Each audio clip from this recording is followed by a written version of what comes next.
Hello बच्चों, कैसे हो आप लोग? बढ़िया। तो हम लोग पिछले क्लास में क्या पढ़े थे? Photo electric effect. उसका हमने आपको ऑलमोस्ट थ्योरी बता दिया है, बस एक चीज मैंने अभी डिस्कस नहीं किया है, इंटेंसिटी वाला पार्ट। हमने आपको ये बताया कि जो इलेक्ट्रॉन्स इजेक्ट हो रहे हैं उनका के इंटेंसिटी ऑफ बीम पे डिपेंड नहीं कर रहा। हमने क्वेश्चन भी करवाया, राइट? अगर इंटेंसिटी ऑफ बीम पे डिपेंड नहीं कर रहा है तो इंटेंसिटी का वहां पे क्या रोल है, वहां पे इंटेंसिटी का क्या काम है, ठीक है? वो हम लोग देखेंगे। फिर मैंने आपको पूरा क्वेश्चन करवा दिया। देखो उसमें बहुत सारे मैकेनिक्स डाल के क्वेश्चन कर सकते हैं, तो उतना काफ़ी है। अब हम उस जो इलेक्ट्रॉन निकल रहा है उसको मैग्नेटिक फील्ड में प्रोजेक्ट कर देंगे, उसका पाथ क्या होगा, उसका अगर हेलिकल है तो पिच क्या होगा, रेडियस क्या होगा।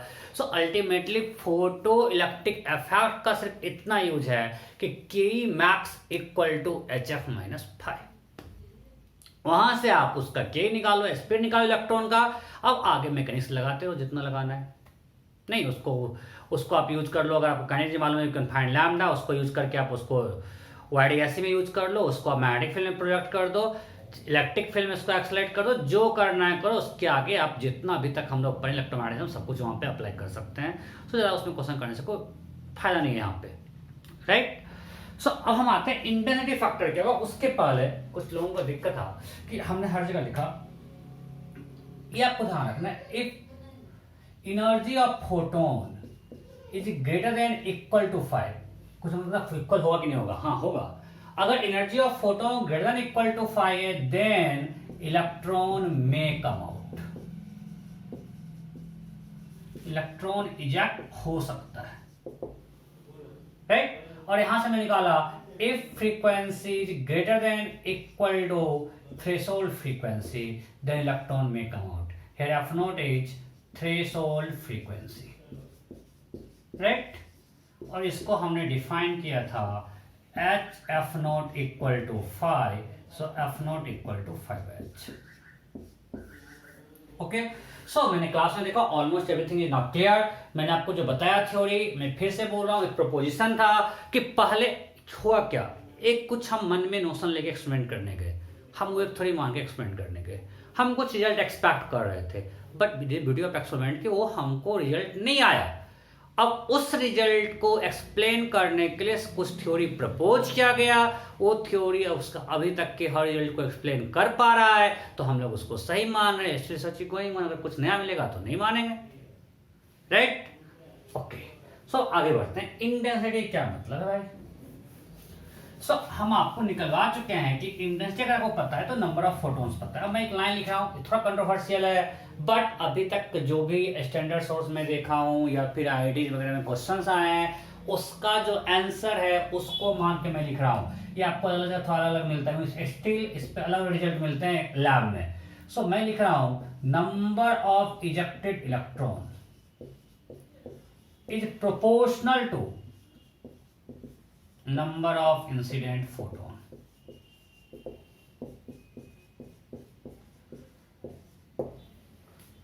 सो कितना इलेक्ट्रॉन, देखो इलेक्ट्रॉन का के क्या, कौन डिसाइड कर रहा है? Frequency of photon. अब कितना इलेक्ट्रॉन निकलेगा वो डिसाइड कर रहा है नंबर ऑफ फोटॉन्स। और हमको पता है कि फॉर अ गिवन फ्रीक्वेंसी, तो इसमें कहीं कोई कंफ्यूजन नहीं है, for a given frequency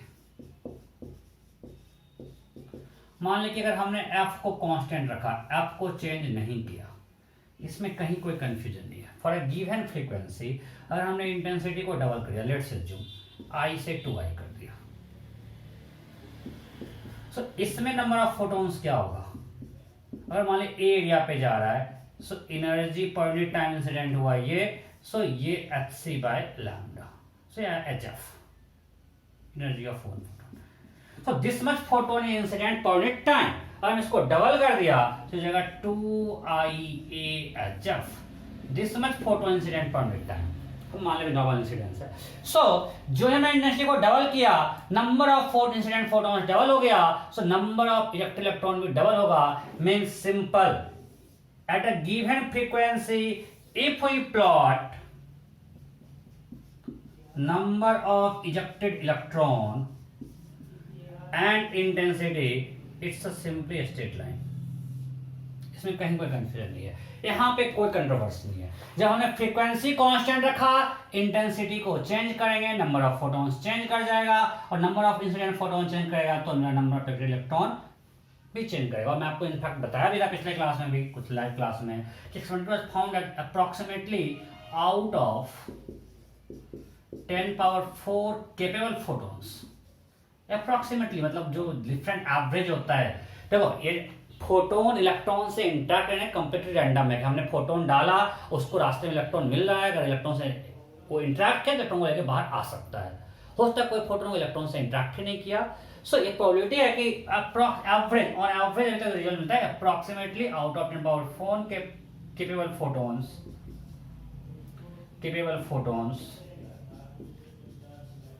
1 electron eject. मतलब 10,000 में से 1 इलेक्ट्रॉन निकल पा रहा है। क्लियर? यहां तक कोई डाउट नहीं? जैसे मान लीजिए क्वेश्चन देते हैं,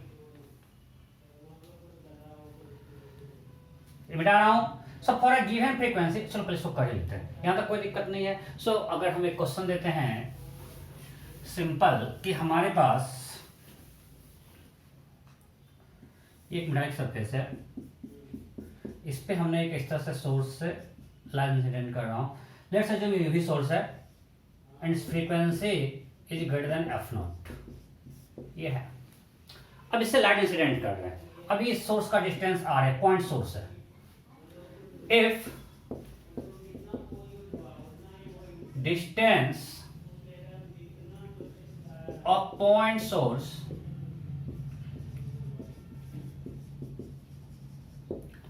from surfaces are then an electron ejects. If distance is doubled, then what will be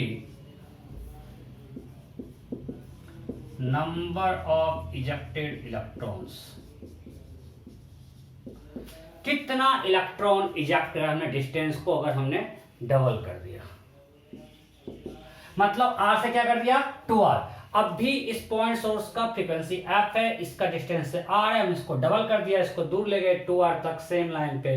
सो अब कितना इलेक्ट्रॉन इजेक्ट करेगा? Option A n, option B 2n, option C n/2, option D n/4, option E 4n।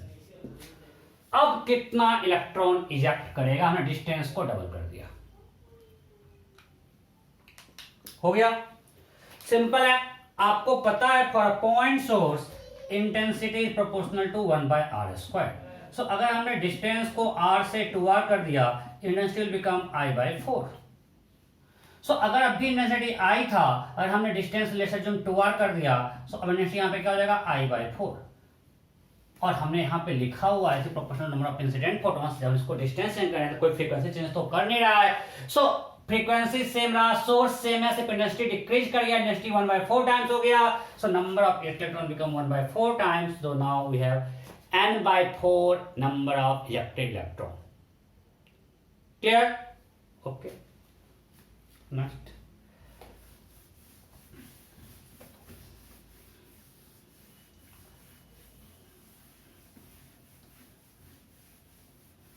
जैसे मान लिया question देते हैं कि you have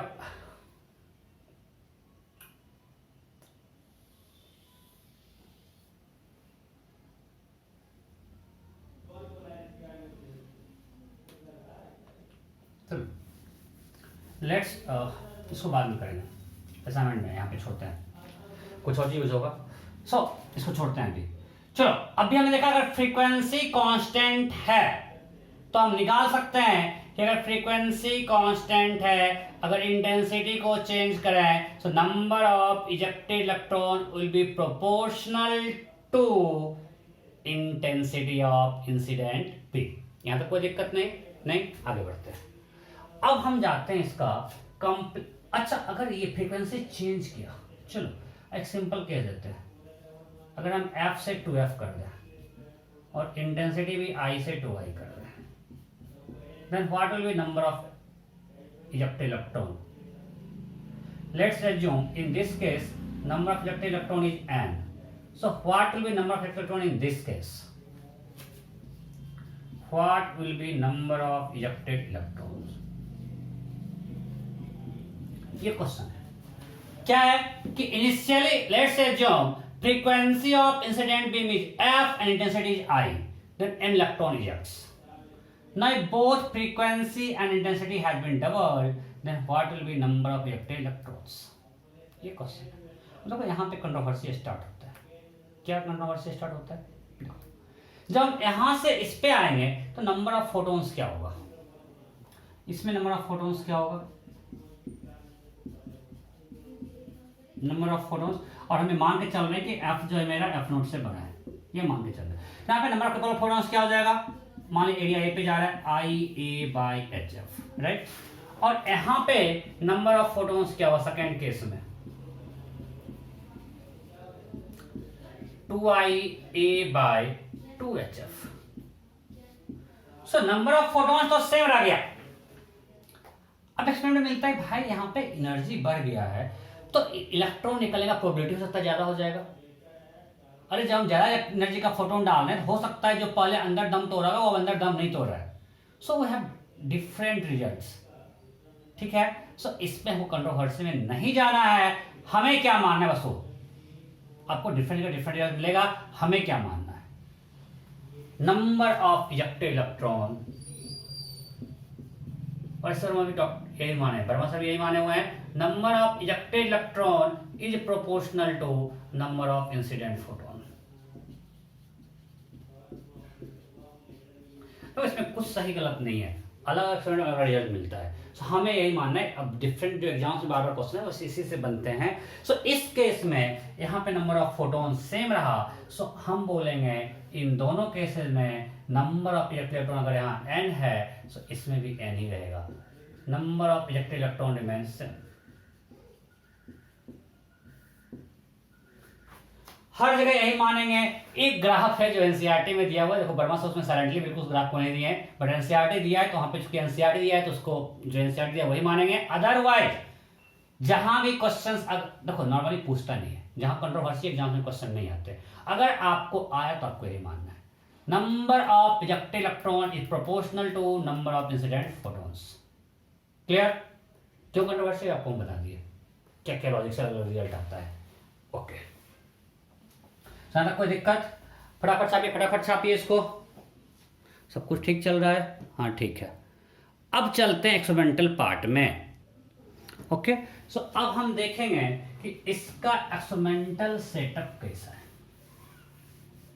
हमने पूरा थ्योरी पढ़ लिया,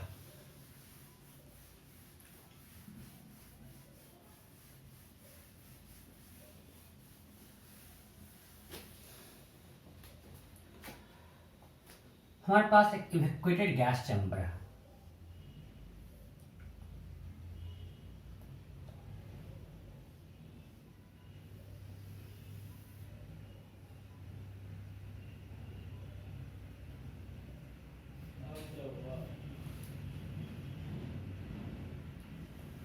मेरा अच्छा नहीं बनता है figure, I am trying my best.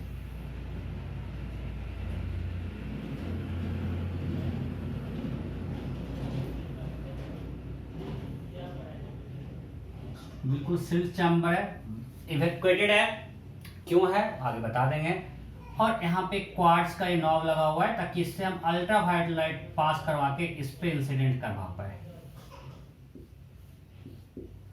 ठीक है, सब कुछ बताता हूँ कौन क्या क्या क्यों है क्या है।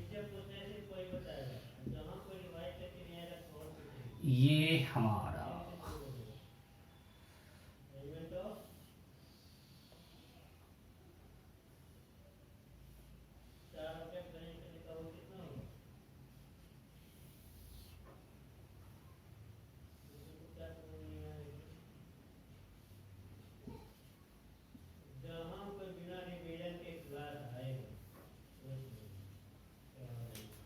ये कुछ कम्यूटेटर है, क्यों है आपको हम बता रहे हैं। कम्यूटेटर तो पढ़ो, क्लास 10 में पढ़े होगे।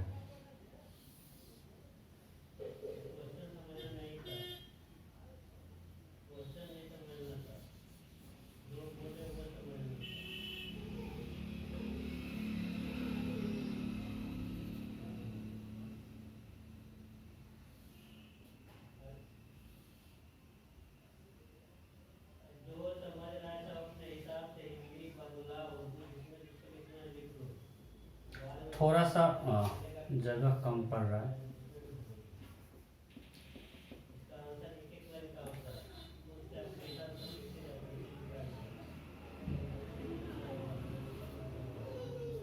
मीटर लगा हुआ है, एक लगा देते हैं यहाँ पे volt meter.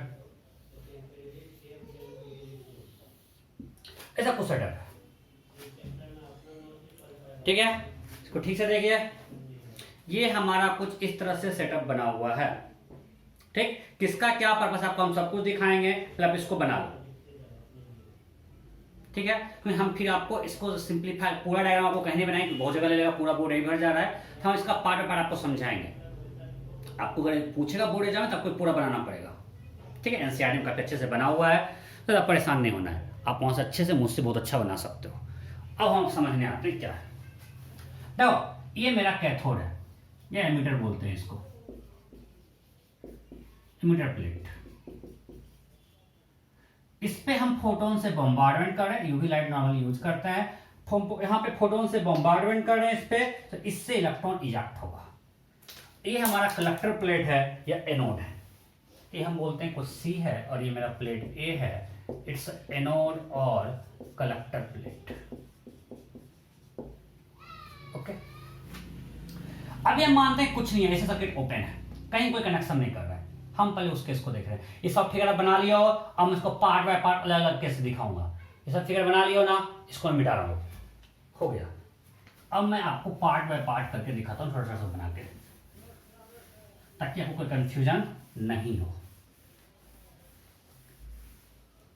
So we have evacuated glass chamber. Why evacuated? अगर एयर पार्टिकल्स होंगे तो इलेक्ट्रॉन से कॉलिजन होगा, just to avoid that we use evacuated glass chamber. और अभी हम मानते हैं कुछ कहीं कोई पोटेंशियल वगैरह नहीं है, ऐसा है, और हम सिंपल मान लेते हैं कि यहां से ऐसा सर्किट है, यहाँ पे हमने एक एमीटर लगा दिया। देखो, आप वहां पे अलग कनेक्शन से करके ये पार्ट ले सकते हो। तो हम फर्स्ट पार्ट लेते हैं, बैटरी से कनेक्शन नहीं है, सिर्फ एमीटर से हम लोग करंट मेजर कर सकते हैं, ठीक है। उसका पार्ट है, उसमें से एक पार्ट ये होगा। अब यहां पे मेरा एनोड प्लेट है, ओके। यहां से इलेक्ट्रॉन एमिट होगा, क्यों? क्योंकि हमने यहाँ पे यूवी रे डाला, मींस इसका जो कुछ थ्रेशोल्ड फ्रीक्वेंसी है, उसका फ्रीक्वेंसी थ्रेशोल्ड हमने जो यहाँ पे यूवी रे डाला, जो लाइट इंसिडेंट किया, frequency of that beam is more than threshold frequency. So यहाँ से इलेक्ट्रॉन इजेक्ट होंगे, इलेक्ट्रॉन इजेक्ट होगा, इलेक्ट्रॉन में कुछ के होगा, तो कुछ इलेक्ट्रॉन यहाँ चलना शुरू किया, जिसका के 0 होगा, that will B reabsorb. Why reabsorb? जब इलेक्ट्रॉन निकलेगा तो ये हो जाएगा आयंस, राइट। इस इलेक्ट्रॉन निकला, it will B positively charge, जब तक इलेक्ट्रॉन को अट्रैक्ट करेगा, सो अगर जो जस्ट आएगा it will B reabsorb. Plus यहाँ पे इलेक्ट्रॉन में रिपल्सन भी होगा यार, हर जगह इलेक्ट्रॉन है पूरे चार्ज स्पेस में, कौन से इलेक्ट्रॉन इजेक्ट हो रहे हैं, सो इलेक्ट्रॉन में रिपल्सन है, तो कुछ इलेक्ट्रॉन रिपल्स होकर इधर चला गया, कुछ आगे गया, सो कुछ इलेक्ट्रॉन यहाँ पे पहुंच रहा होगा। यहाँ पे इलेक्ट्रॉन में रिपल्सन है, और इलेक्ट्रॉन एंड दिस प्लेट ये इसको अट्रैक्ट कर रहा है, रिपल्सन में कोई नहीं जा सकता है, सो हर जगह इलेक्ट्रॉन भरा हुआ है।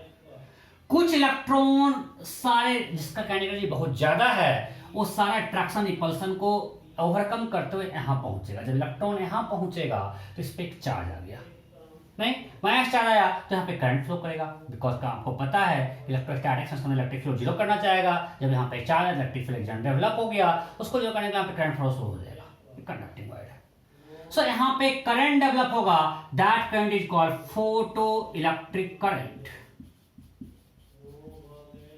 Photo electric current. सो इलेक्ट्रॉन ऐसे फ्लो कर रहा है, सो करंट का डायरेक्शन क्या होगा? उल्टा, ओके। यह फोटो इलेक्ट्रिक करंट, और इसको बोलते हैं फोटो इलेक्ट्रॉन्स। यहां तक कोई दिक्कत नहीं। हमने क्या बोला आपको, अभी हमने कोई पोटेंशियल वगैरह कुछ अप्लाई नहीं किया, सिंपल इस कैथोड को एक एमिटर प्लेट पर हमने फोटोन डाला जिसकी एनर्जी मोर देन जिसका frequency more than threshold frequency है, ठीक है। Electrons will be ejected, right. There will be attraction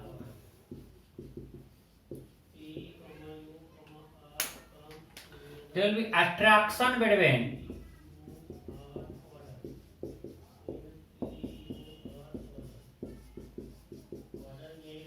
photoelectrons and cathode and repulsion among electrons,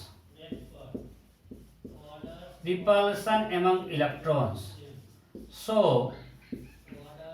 some electrons may be reabsorbed,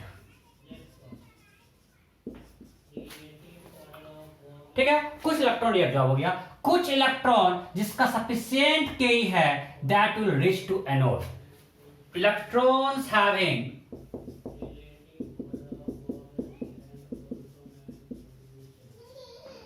sufficient K kinetic energy, electrons having sufficient kinetic energy will reach to anode, causing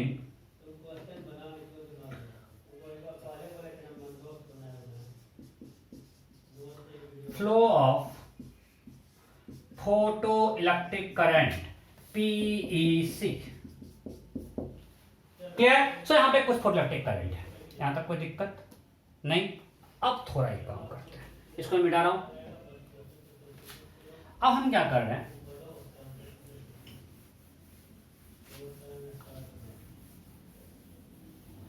emitter वहां का वहीं है,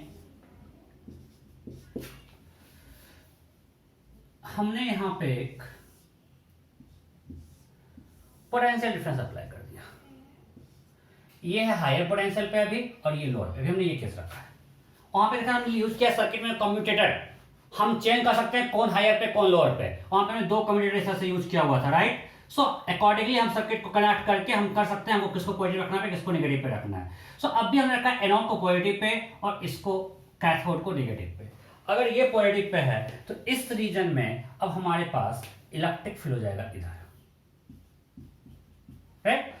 electron will experience electric force in this direction. इस zone में हमारे पास electric field from higher potential to lower potential, electron इधर accelerate होगा,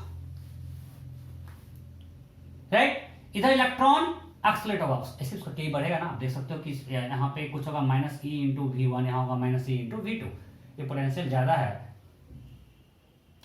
इधर जाने पे उसका काइनेटिक एनर्जी क्या, सॉरी इधर क्या होगा, इधर electron if electron is free to move, it moves from low potential to high potential, right? उधर जाएगा क्योंकि उधर उस पर एक अट्रैक्शन फोर्स लग रहा है। यहां तक कोई दिक्कत है क्या?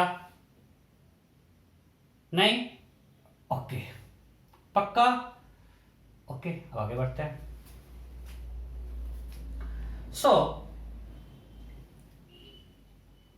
इलेक्ट्रॉन पे जो हमने एक एक्स्ट्रा फोर्स दिया, मान लिया कि पहले कुछ इलेक्ट्रॉन जो यहां से यहां नहीं पहुंच पा रहा होगा, कुछ इधर ही रह गया होगा, ये जो रहा उसको हमने जब यहां पे पोटेंशियल दिया कुछ इलेक्ट्रॉन यहां पे पहुंचना शुरू करेगा।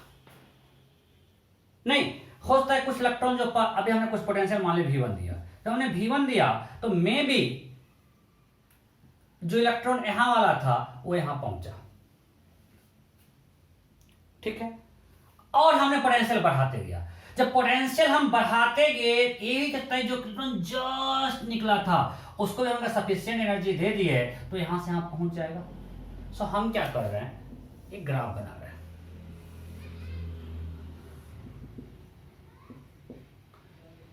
अभी मेरा पोटेंशियल 0 जिसमें था, ये है पोटेंशियल। अभी हम एनोड को पॉजिटिव मान के बना रहे हैं और ये मेरा फोटोइलेक्ट्रिक करंट है ग्राफ। यहां पे हम जो V दिखा रहे हैं हम एनोड को मान रहे हैं पॉजिटिव। एनोड क्या मान रहे हैं? पॉजिटिव। ये मानते कोई पोटेंशियल डिफरेंस नहीं है, तो कुछ इलेक्ट्रॉन पहुंचा कुछ करंट है। अब हम जैसे जैसे हम पोटेंशियल बढ़ाएंगे, number of electrons reaching two electron anode increases. Points clear? जब हमने पोटेंशियल बढ़ाया मींस इस इलेक्ट्रिक फील्ड का मैग्नीट्यूड बढ़ा रहे हैं, ये फोर्स बढ़ा रहे हैं, तो हम इधर वाला फोर्स जब बढ़ा रहे हैं, हो सकता है जो पहले इलेक्ट्रॉन जब पोटेंशियल थोड़ा कम था, यहाँ इलेक्ट्रॉन को हमने यहाँ पे पहुंचाया, फिर यहाँ वाले को पहुंचा दिया, तो जैसे जैसे पोटेंशियल बढ़ा रहे हैं, number of electrons reaching to anode increases. So as this V increases, number of electrons reaching to anode increases। क्यों क्लियर है? अरे सिंपल, हम लोग एक कैटलिस्ट का काम करवा रहे हैं कि जो पहले खुद स्टार्टिंग में V जीरो था, खुद कुछ इलेक्ट्रॉन यहाँ पहुंच गया था, अब हम उधर धक्का दे रहे हैं, तो जब धक्का देंगे तो उधर इलेक्ट्रॉन जो पहुंच रहा है उसका नंबर बढ़ेगा। सो ये जब बढ़ेगा, this causes increase in photoelectric current, so current बढ़ेगा बढ़ेगा बढ़ेगा बढ़ेगा, और फिर कांस्टेंट हो गया। भाई कांस्टेंट क्यों हो गया? Whites constant. अब समझो, अब एक बार मान यहां से कुछ इलेक्ट्रॉन निकला, एन इलेक्ट्रॉन निकला, हम पोटेंशियल बढ़ाते बढ़ाते जो इलेक्ट्रॉन जिसका के न्यून था बिल्कुल यहीं पे रह जा रहा था, अगर हमने उसको एनोड पे पहुंचा दिया, मैं जितना इलेक्ट्रॉन निकला अगर हमने सबको पहुंचा दिया, तो अब कितना ही पोटेंशियल बढ़ा दो, यहाँ पे नंबर ऑफ इलेक्ट्रॉन जब नहीं बढ़ेगा, के बढ़ेगा क्या? सॉरी, दिस करंट बढ़ेगा क्या? नहीं। Am I clear? मैं फिर से रिपीट कर रहा हूँ, ये नेचुरली फिक्स है, हम आई को फिक्स, हम सिर्फ किसको वैरी कर रहे हैं? वी को। हम सिर्फ V का इफेक्ट देख रहे हैं और सब कुछ फिक्स है, I फिक्स है, मेटल फिक्स है, व्हाट फ्रीक्वेंसी सब कुछ फिक्स है, हम सिर्फ V को चेंज कर रहे हैं। जो V जीरो था, कुछ इलेक्ट्रॉन हमें पहुंचा, कुछ करंट था। हम जैसे जैसे V बढ़ाएंगे, number of electron reaching to anode increases, so there increase in photoelectric current. अगर हम सफिशिएंट यहाँ पोटेंशियल डिफरेंस अप्लाई कर दिए कि जो इलेक्ट्रॉन्स का सबसे कम के था जीरो, उसको भी हमने एनोड पे पहुंचा दिया, जब हमने उसको पहुंचा दिया मतलब सब इलेक्ट्रॉन वहां पहुंच जा रहा है एनोड पे, और जब सारा इलेक्ट्रॉन एनोड्स पे पहुंच रहा है, मतलब जितना number of electrons per unit time निकल रहा है हमने सबको पर यूनिट टाइम पहुंचा दिया, मींस अब करंट में कोई चेंज नहीं होगा, right? This current is called saturation current.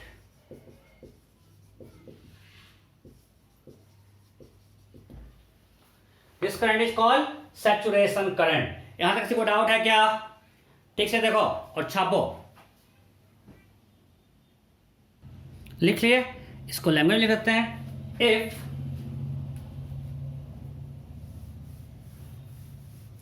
If potential of anode is sufficiently higher than cathode so that all emitted electrons, all emitted, ये सब दिख रहा है ना, all emitted electrons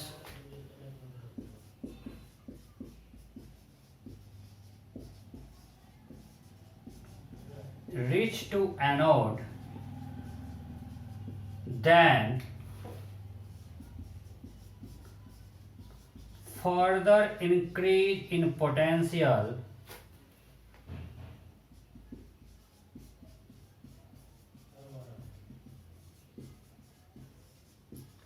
doesn't affect photoelectric current।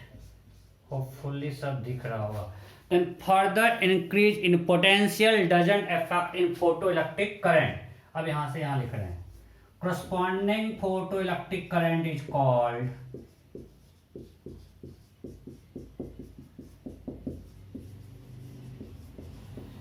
saturation current।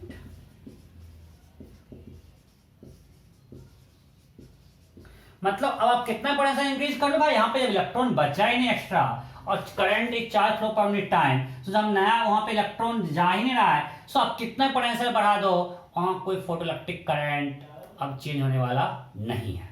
Okay, अब थोड़ा दूसरा part देखते हैं। ये मिटाए, ये छाप लो, फटाफट छापो, फटाफट छापो। हो गया, ओके। अब मिटाते हैं इसको। एक्सपेरिमेंट भाई देख लेना, बहुत गलती करते हैं मुझे पता है। नेक्स्ट, अब हम क्या करते हैं, इसको थोड़ा उल्टा कर देते हैं भाई। वहीं से तो लगा था कम्यूटेटर। अब हम क्या करते हैं, इसको कर रहे हैं पॉजिटिव, इसको कर रहे हैं negative.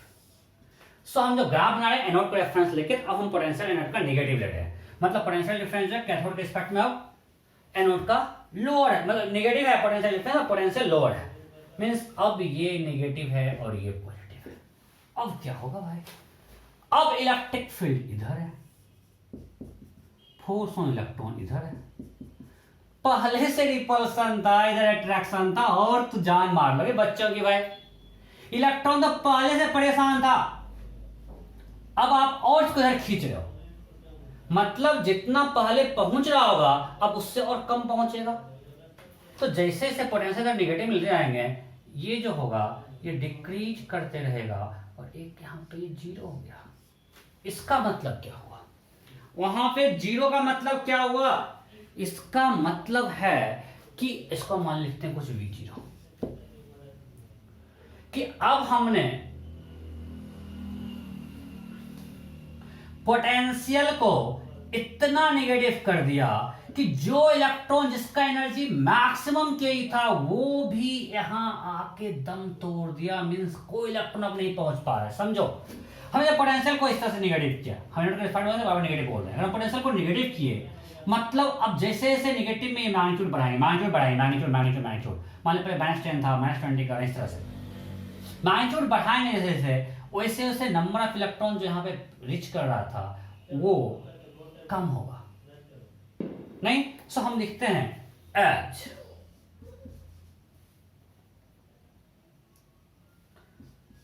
Magnitude of negative potential increases. अब ये ध्यान रखना, हम मैग्नीट्यूड की बात कर रहे हैं, नेगेटिव मतलब हम एनोड के रिस्पेक्ट में बात कर रहे हैं। मैग्नीट्यूड ऑफ नेगेटिव पोटेंशियल मतलब इधर जा रहे हैं, मैग्नीट्यूड बढ़ रहा है। नेगेटिव पोटेंशियल, भावना को समझना, आपको जो लैंग्वेज लिखना अपने हिसाब से लिख लेना। Magnitude negative potential increases gradually.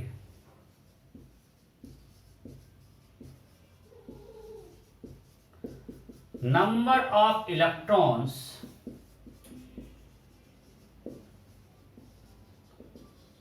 reaching to anode decreases.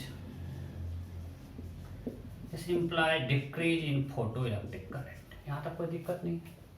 Now, if potential is sufficiently negative, if potential difference between this anode and cathode is sufficiently negative so that electrons having maximum Ke also is not able to reach anode, means just यहाँ पे उसका Ke 0 हो गया, then no electron reaches to anode and this potential is called stopping potential. अब इस पे current क्या हो जाएगा, 0। अब इसके बाद जब इसमें नहीं और पोटेंशियल तुम निगेटिव कर दो तो यहीं पे कहीं दम तोड़ देगा। अब भी हमने जब V0 किया है, मींस जिसका एनर्जी मैक्सिमम था, जिसका Ke मैक्सिमम था, वो भी जस्ट एनोड से पहले Ke 0 कर दिया, मतलब वो भी एनोड पे नहीं पहुंच पाया। क्लियर है? पर इसको छापो फटाफट छापो, इसको छापो फटाफट। छाप लिए? अब मैं लिखता हूं, इस यहीं पे लिखते हैं, अभी फिगर में डालता हूं, यहां लिखते हैं। चलो, smallest magnitude of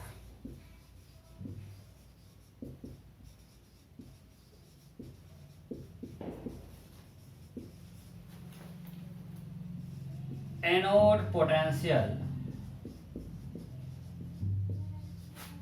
which just stops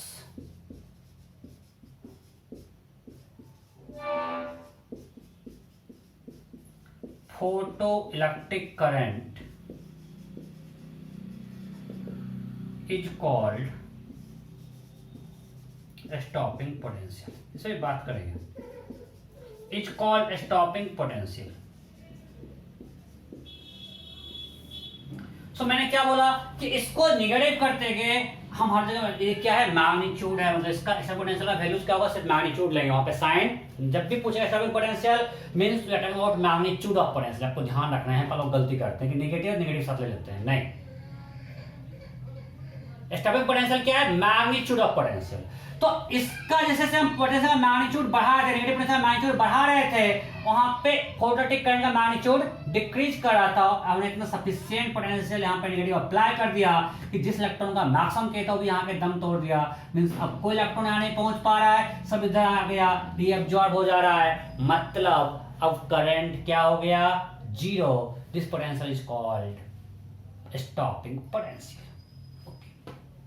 अब हमने सब कुछ फिक्स करके हम भी चेंज किया। अब एक काम करते हैं, साथ में अगर सेम थिंग, अगर अभी इंटेंसिटी आई पे ग्राफ है और इंटेंसिटी को आई को 2i कर देते हैं, इंटेंसिटी को चेंज करते हैं। पहले i1 था और अगर हम i2 लें ग्रेटर देन i1, अब क्या होगा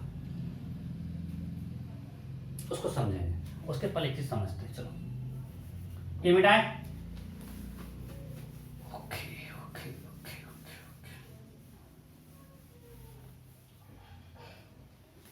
मिटाते हैं। सो हमने क्या बोला स्टॉपिंग पोटेंशियल कि मैक्सिमम के वाले इलेक्ट्रॉन को भी वहां पहुंचने नहीं दे रहा है। मतलब समझो कि ये मेरा कैथोड है, ये हमारा एनोड है, ये प्लस पे ये माइनस पे। एक इलेक्ट्रॉन यहां पे निकला, उसका कुछ के था, यहां पे मैक्सिमम के क्या था, इलेक्ट्रॉन निकला HF-5, उसका यहां पे के क्या हो गया, जीरो। जस्ट वहां पहुंच के के जीरो हो गया, राइट। मतलब पूरा के कन्वर्ट कहां हो गया, पी में। सो ये पोटेंशियल डिफरेंस कितना है, V नॉट का। सो यहां से यहां पीई कितना चेंज हुआ, E into V naught, right. And that, और ये कहां से आया, के से। सो के मैक्स है मेरा HF-5। इसमें कोई दिक्कत कि जो के था वो यहां पे कन्वर्ट हो गया P में। सो यहां से यहां पे जाने का इलेक्ट्रॉन का P बड़े इलेक्ट्रॉन है नेगेटिव चार्ज, ध्यान रखना। यहां होगा मान लेते यहां पे कुछ पोटेंशियल जीरो, यहां V नॉट है, यहां होगा माइनस ई वी नॉट, यहां होगा zero. So minus E V not से जीरो गया, और इलेक्ट्रोस्टैटिक में पढ़ चुके हैं ना, ये पोटेंशियल पॉजिटिव, मान लीजिए V नॉट है पोटेंशियल जीरो है। सो यहां पे इलेक्ट्रॉन का P क्या होगा, माइनस ई वी नॉट, जो इलेक्ट्रॉन है नेगेटिव चार्ज, और यहां पे क्या हो गया, जीरो। सो यहां से यहां का पोटेंशियल इसका क्या हो रहा है, इंक्रीज हो रहा है। पोटेंशियल एनर्जी इंक्रीज हो रहा है, काइनेटिक एनर्जी डिक्रीज कर रहा है। तो हमने बोला है कि स्टॉपिंग पोटेंशियल में जिस इलेक्ट्रॉन का के मैक्सिमम था वो भी जस्ट आके यहां पे के उसका जीरो हो जा रहा है, मींस का सारा के पोटेंशियल एनर्जी कन्वर्ट हो गया। तो यहां पे के क्या था, HF-5, मैक्सिमम के तो था, that is equal to E V naught. So stopping potential is simply HF by E minus 5 मैं तो बोलता हूं सिंपल, अरे के मैक्स इक्वल टू ईवी है। तो आपको अगर के मैक्स निकालना आता है, अगर के मैक्स कुछ इलेक्ट्रॉन वोल्ट में है तो स्टॉपिंग पोटेंशियल उतना ही वोल्ट होगा। For example, if K max of ejected electron is, if K max of ejected electron is 2.2 electron volt, then what will be stopping potential, what will be a stopping potential, simply 2.2 volt। अरे इस के को तो P में convert करना है, electron हटाओ बस, कुछ नहीं, E into V that is equal to 2.2 EV, बस। EV equal to electronic charge into potential difference equal to 2.2 electron volt. तो V इक्वल टू क्या होगा, 2.2 वोल्ट। सो आपको हमने के मैक्स निकालना पिछले क्लास में सिखा दिया। अगर के मैक्स निकालना आता है, वो कुछ इलेक्ट्रॉन वोल्ट में है, वहां से बस इलेक्ट्रॉन हटाओ, जो वोल्ट है that is stopping potential without any confusion. और if K max depends on frequency, then stopping potential will also depend on frequency, it will be independent of intensity of beam। कहीं industry picture में आया क्या? So stopping potential is independent of, stopping potential is independent of intensity of beam। It is independent of intensity of beam.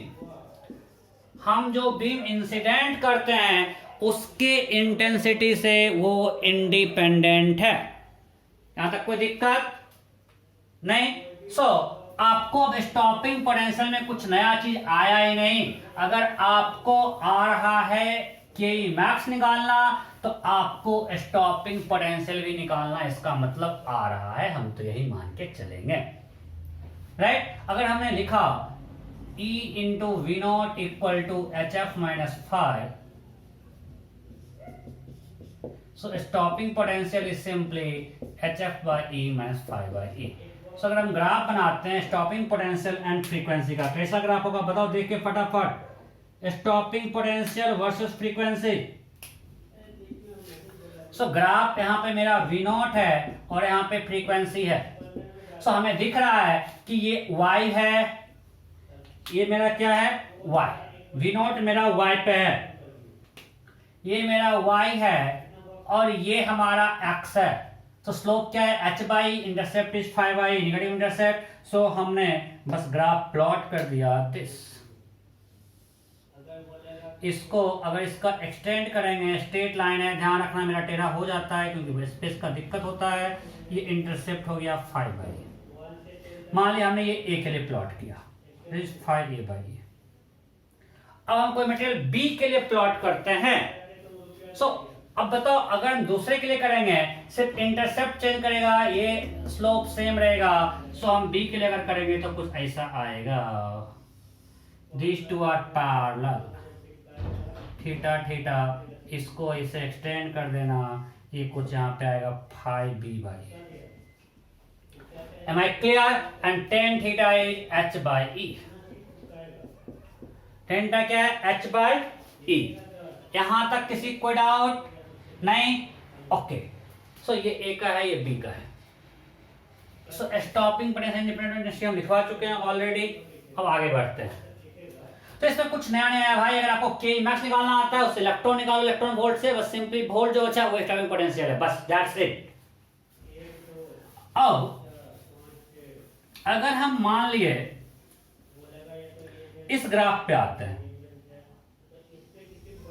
इस graph पे अगर हम आए, हमने आपको पहले ये दिखाया किसी इंटेंसिटी पे ग्राफ ऐसा था,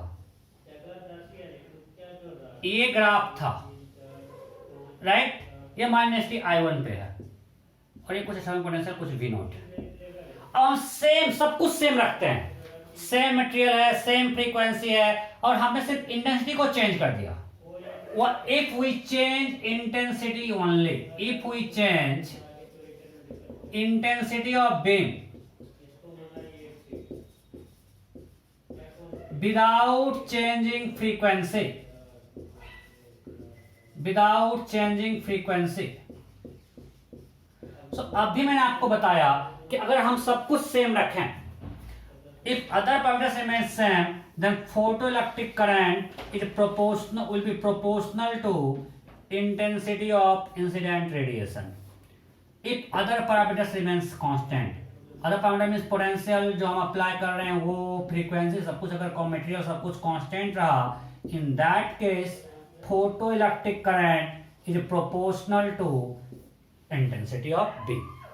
अब हमने इंटेंसिटी को चेंज किया without changing frequency. Let's assume I2 greater than I1। जब फ्रीक्वेंसी सेम रहा, इंटेंसिटी हमने बढ़ा दिया, means number of incident photons बढ़ा दिया, सो सैचुरेशन करंट तो बढ़ जाएगा। बिकॉज जब सैचुरेशन लेवल पे जाएगा उस समय ज्यादा इलेक्ट्रॉन वहां पे रीच करेगा, right. Because number of incident photons जो मेरा मान लेते हैं कुछ था, let's assume IA by HF है, I बढ़ेगा तो ये बढ़ जाएगा। बट इंटेंसिटी को चेंज करने से ये चेंज करेगा क्या? बिल्कुल नहीं करेगा। इंटेंसिटी को बढ़ाने से, क्योंकि हमको पता है कि stopping potential independent of intensity, हमने फ्रीक्वेंसी सेम रखा, मतलब ये चेंज नहीं करेगा। मान लेते हैं ये I2 पे है, हमको ये ग्राफ बनाना थोड़ा आसान लगेगा, यहां से ऐसा कर लेते हैं,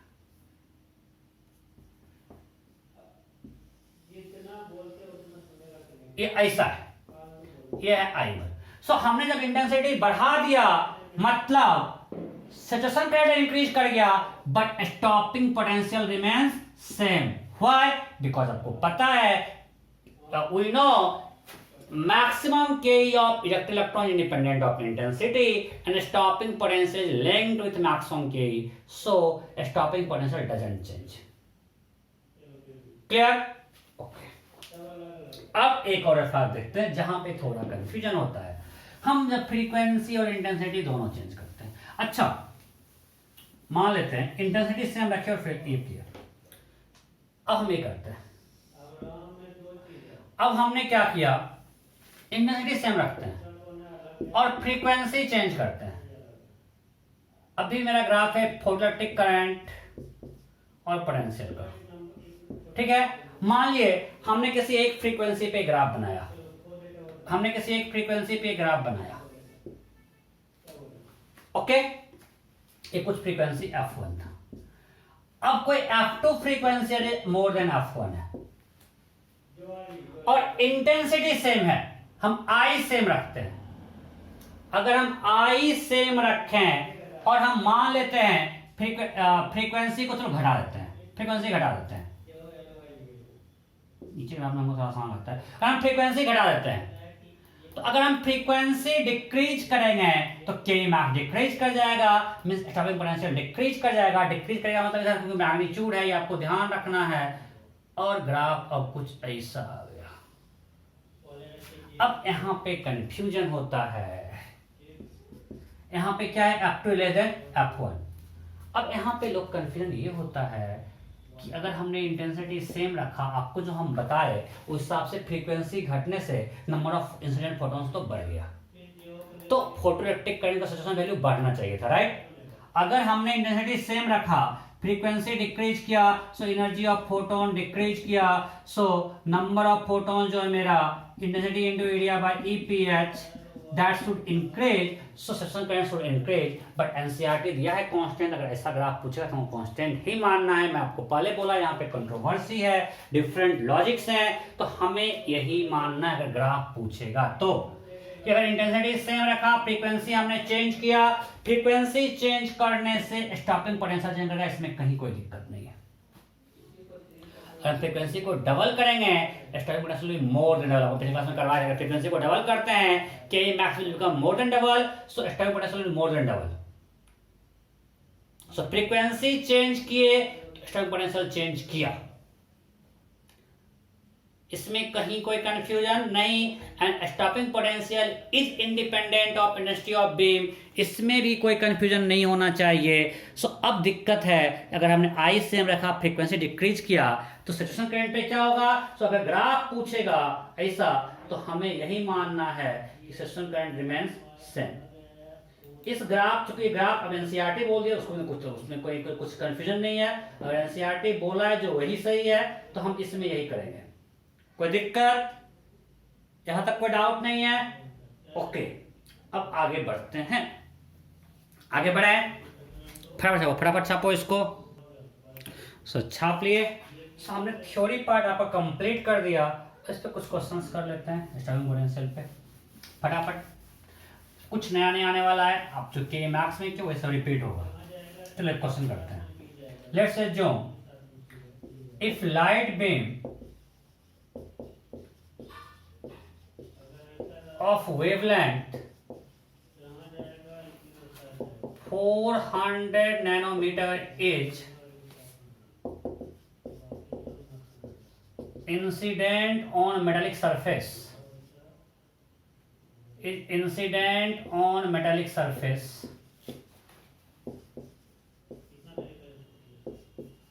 for and metallic surface having work function। दिमाग में क्वेश्चन चेंज होते रहता है, पहले कहाँ लोग कंफ्यूजन कर सकता है। having work function 1.2 electron volt, then find a stopping potential,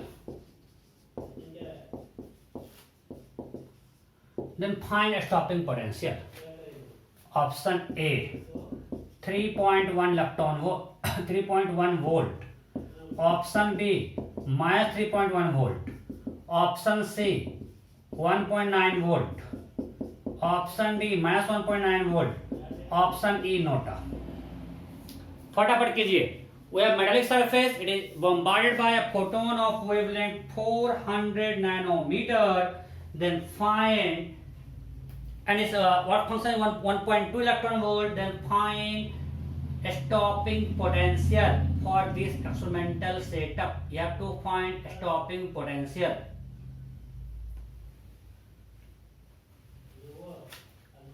हो गया? ओके, मैं बहुत सिंपल है, के मैक्स पर निकाल लो। सो के मैक्स क्या होता है, हम तो कुछ याद नहीं, बस हम ये याद रखते हैं, h c by lambda -5, h c by lambda 1240/400, this much electron volt -1.2 electron volt, it's a 3.1 electron volt means -1 this, so answer simply 1.9 volt.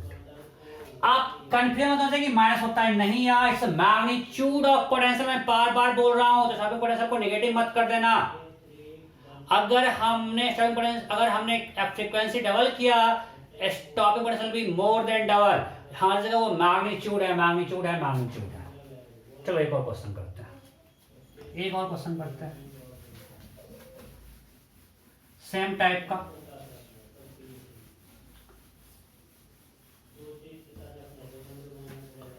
If electric field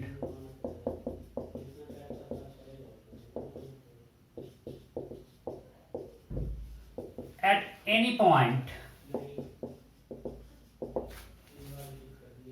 changes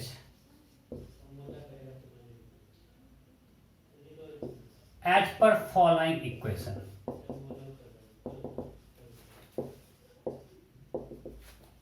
E equal to 100 volt per meter sin 3 into 10 power 15 per second t sin 6 into 10 power 15 per second t on a metallic surface, on a metallic surface having work function, having work function 2 electron volt, then find a stopping potential, then find a stopping potential. Option A,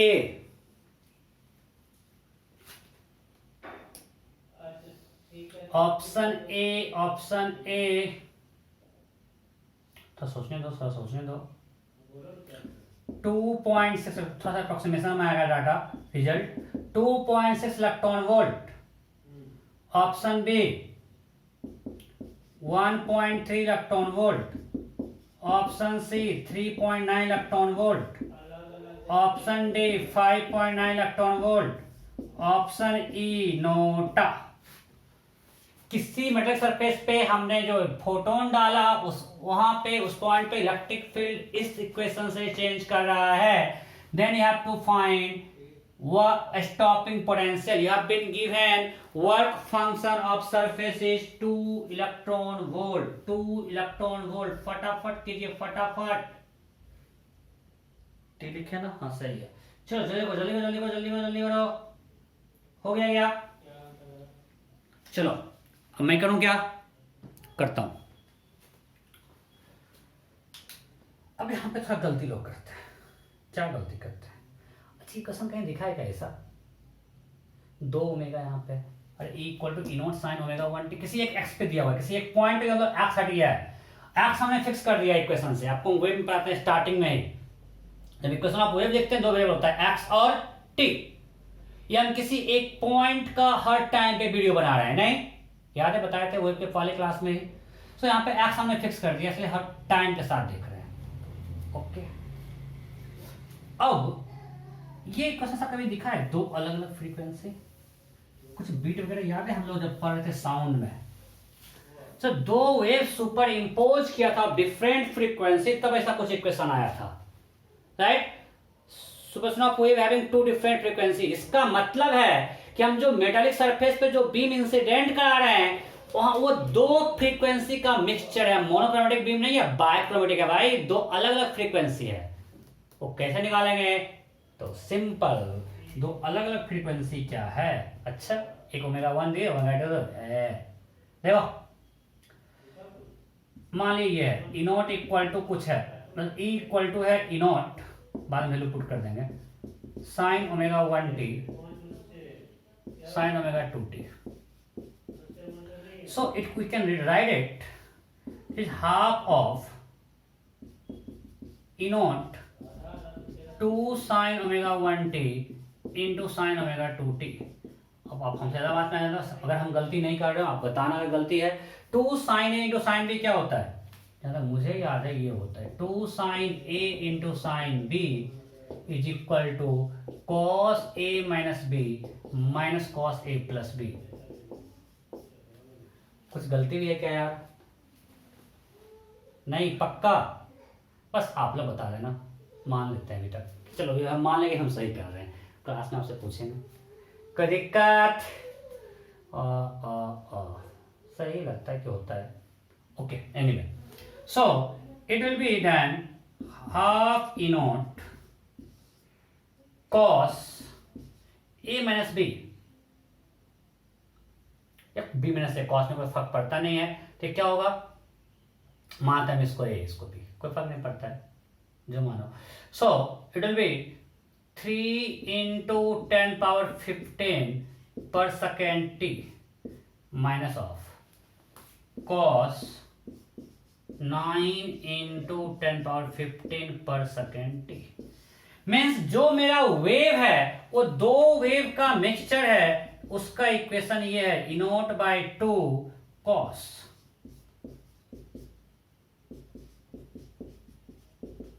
पर second T minus E not by 2 cos 9/15 पर second T. हम दो अलग अलग frequency का उस पे beam डाल रहे हैं, एक का ओमेगा ये, दूसरे का ओमेगा ये ओमेगा ओमेगा ओमेगा। सो दो अलग अलग फ्रीक्वेंसी है, तो दोनों फ्रीक्वेंसी के लिए अलग अलग के मैक्स आएगा।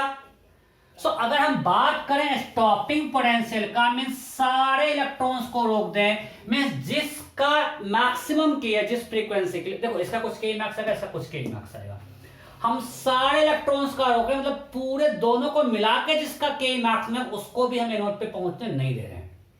सो इस दोनों में से किसमें से जो ग्लोबल मैक्स को बोलते हैं, इसका अपना कुछ के मैक्स है, इसका कुछ अपना के मैक्स है, किसका के मैक्स टोटल में ज्यादा होगा? इसका फ्रीक्वेंसी ज्यादा है। फिर F1 क्या होगा?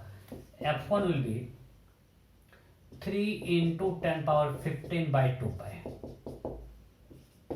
Right, and F2 will be this. So ये फ्रीक्वेंसी ज्यादा है, और जब ये फ्रीक्वेंसी ज्यादा है मतलब इस मान से कुछ के मैक्स K1 है और इसका के मैक्स K2 है। सो K2 is greater then K1, यहां पे K1 क्या है? के मैक्स। अब मतलब इसके कारण जो इलेक्ट्रॉन निकल का मैक्सिमम के, अगर हम उसको भी रोक देंगे then photoelectric current will be zero, मतलब कोई इलेक्ट्रॉन हम नहीं पहुंच पा रहा है। अगर सिर्फ इसको रोके भाई इसका इलेक्ट्रॉन तो पहुंच जाएगा, तो हमने सारे इलेक्ट्रॉन को रोकना है, मींस टोटल में इसका मैक्सिमम के है उसको हमें इनोट से पहुंचने से रोकना है, तो इसका मैक्सिमम के क्या होगा? मतलब टोटल में से जो इलेक्ट्रॉन आ रहा है उसका के मैक्स क्या होगा?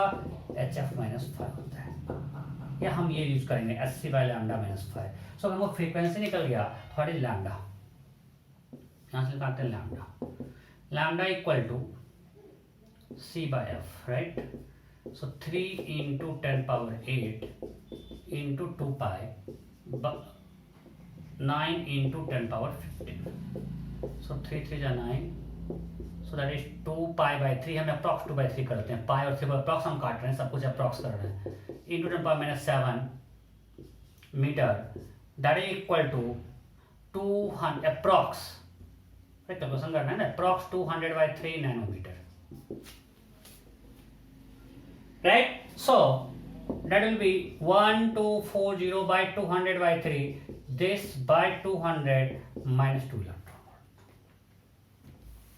So this is maximum K. कितना आएगा 124 इंटू 3 कितना हो गया 372 बाई 20 माइनस 2।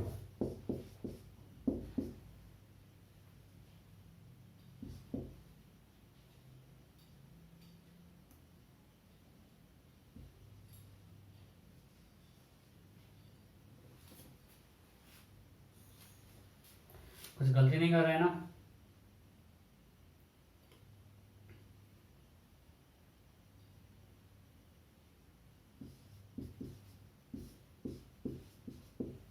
कुछ तो गलती कर रहे हैं।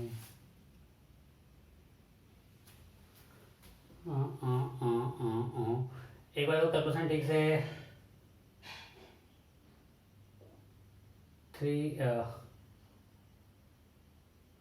C/F, जिसका फ्रीक्वेंसी ज़्यादा उसका एनर्जी कम, सॉरी उसका एनर्जी ज़्यादा, right. So it will be 3 ठीक है 2π/3। ओह ओह ओह, हमने इसको 3 को रख लिया, 5 को कैंसिल कर दिया। अब सही है। ओह, कोई दिक्कत? अरे 3 और 5 हमने कैंसिल कर दिया। So it's 1240/200 minus 5 2। So it's approx 6.2 minus 2 4.2 आ रहा है। अगर एग्जैक्ट कैलकुलेशन करोगे तो देखो कितना आता है। कैलकुलेटर लाएं क्या? तो मेरे पास है नहीं। सो अप्रॉक्स 3.9 मार सकते हो। हमको पता है 3.9 आ जाएगा। करें क्या? नहीं करने का मन कर रहा है यार, कर लेना।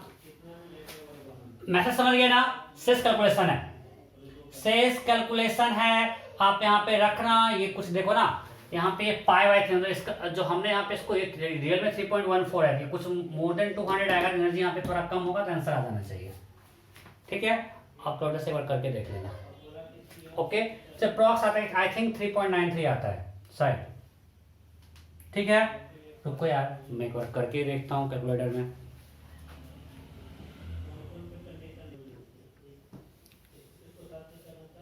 ये आप लोग छाप लो, मैं कर रहा हूँ, जल्दी छापो जल्दी छापो।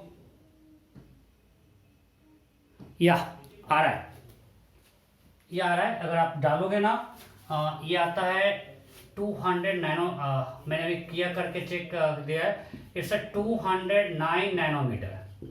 एंड इफ यू पुट है 209, क्वेश्चन ऐसे का है, इफ यू पुट है 209 you will get 5.93, this minus 2 it's a 3.93 electron volt.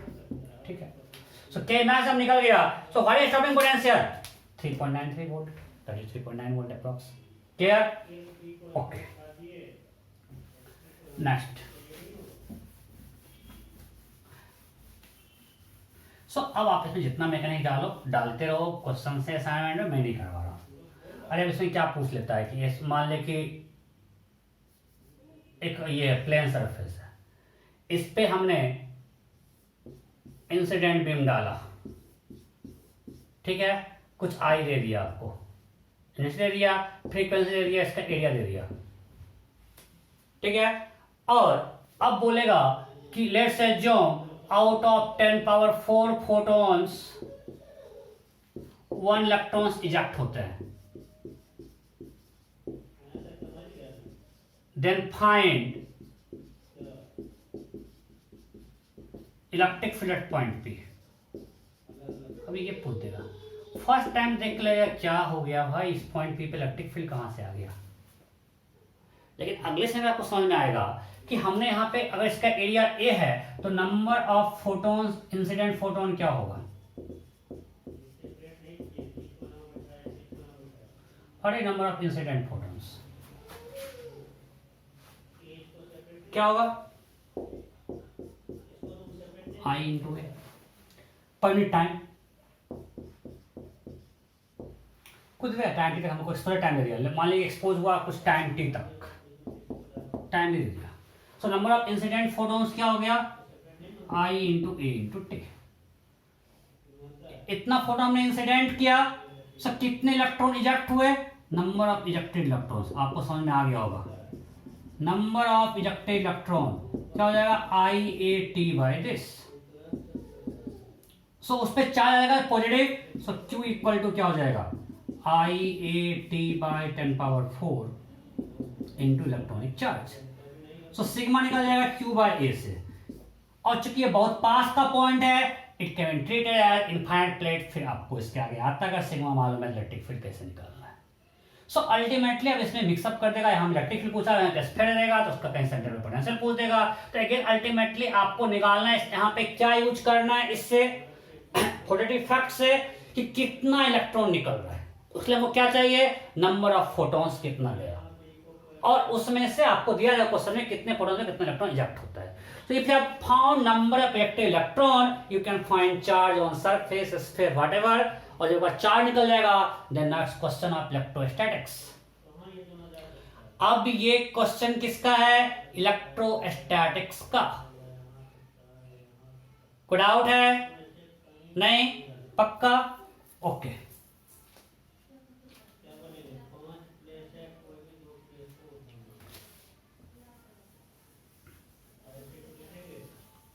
Next,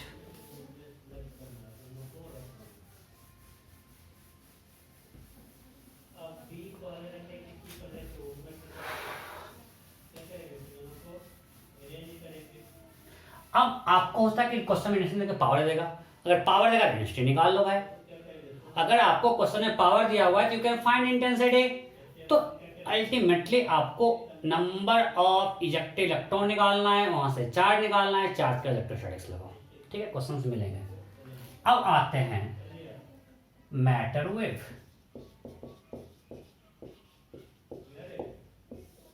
सो आपको पता है डी ब्रॉग्ली जहां पर लोग पढ़ते हैं, मीन्स उसने कहा था कि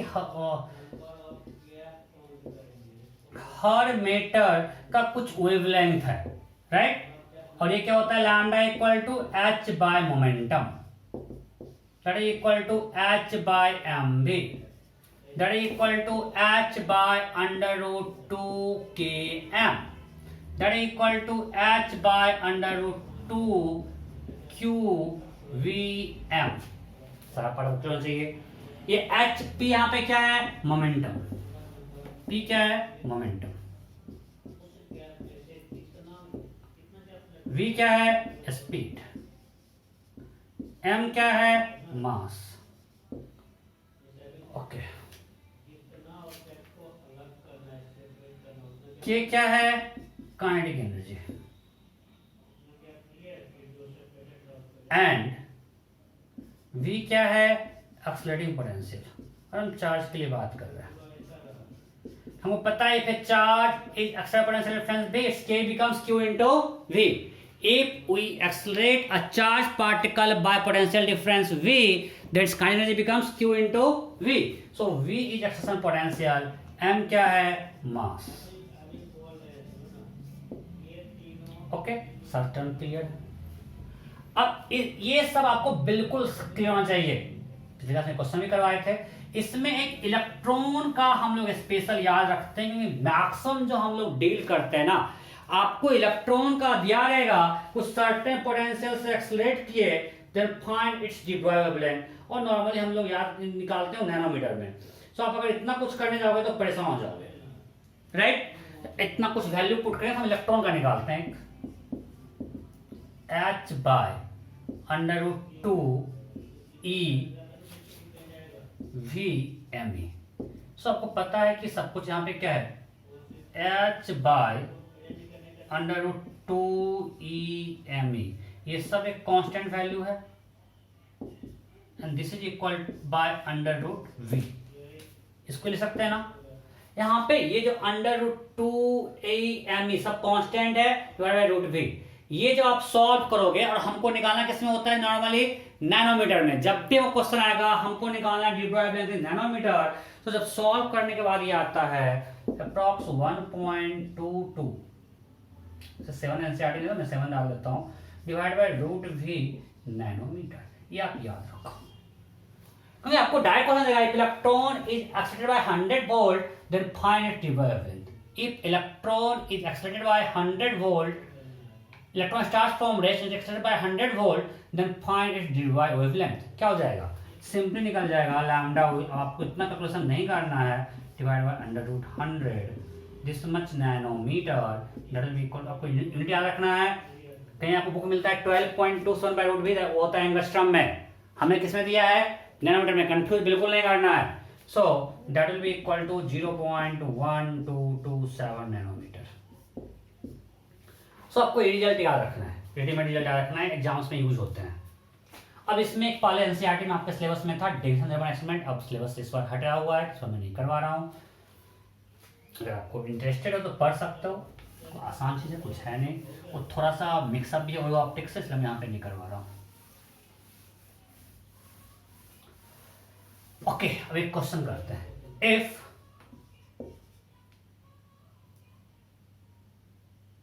the Broglie wavelength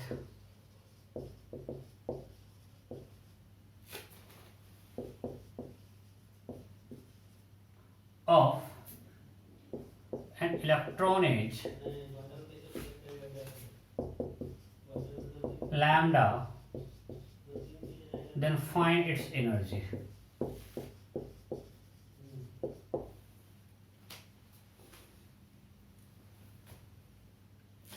एक मिनट, सोच रहे हैं।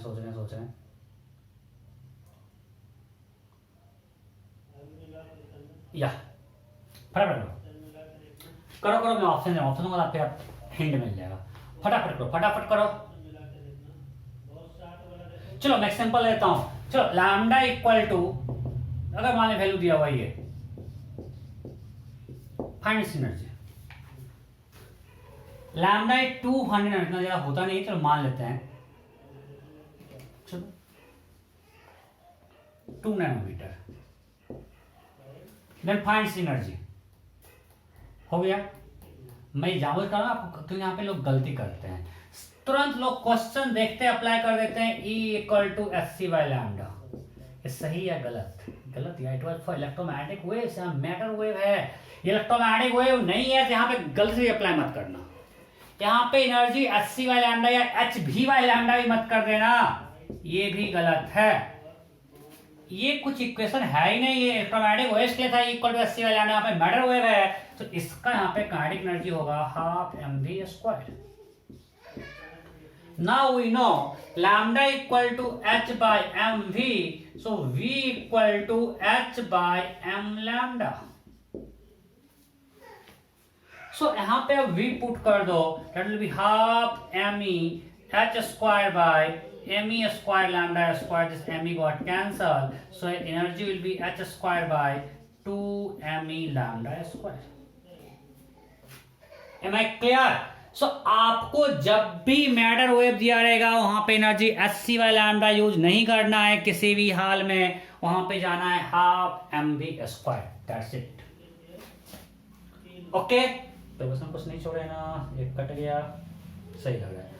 सो हमने आपका जो डुअल नेचर ऑफ मैटर था एंड प्रोडक्ट इफेक्ट पूरा कंप्लीट कर दिया। From next class we will start atomic physics, ठीक है, इसमें हम लोग पहले रदरफोर्ड मॉडल थोड़ा सा पढ़ेंगे, उसका mainly we have to deal with Bohr model. अब मैं क्या बताता हूँ, बोर मॉडल आप लोग क्लास 11th केमिस्ट्री में पढ़ चुके हो, तो मैं उसी पार्ट पर फोकस करूंगा जो आप लोग केमिस्ट्री में नहीं पढ़ते हो। So please revise your chemistry notes before next class, क्योंकि जो पार्ट आप पढ़ चुके हो उसको मैं बहुत फास्ट खींच दूंगा। कुछ पार्ट्स हैं जहाँ फिजिक्स इन्वॉल्व है, वहां पर आप लोग केमिस्ट्री में नहीं पढ़े हो, उसको मैं अच्छे से करवाऊंगा, ठीक है। Okay, bye bye.